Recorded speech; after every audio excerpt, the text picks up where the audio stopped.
అందరూ సేంద్రీయ వ్యవసాయం అంటున్నారా? అంటే ఏంది సుబ్బయ్య? ఎవరికి చెప్పనంటే చెప్తా. చెప్పండిలే, చెప్పు. Organic farming. ఇంగ్లీష్ లో కాదు, తెలుగులో అర్థమయ్యేలాగా చెప్పు.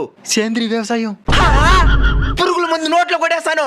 సరే సరే, సేంద్రీయ వ్యవసాయం గురించి నాకు కూడా సరిగ్గా తెలియదు.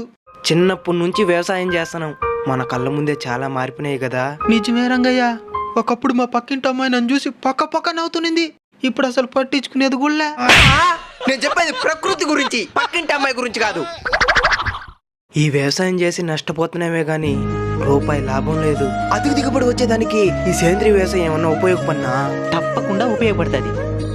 అసలు ఈ సేంద్రీయ వ్యవసాయం అంటే ఏంటి?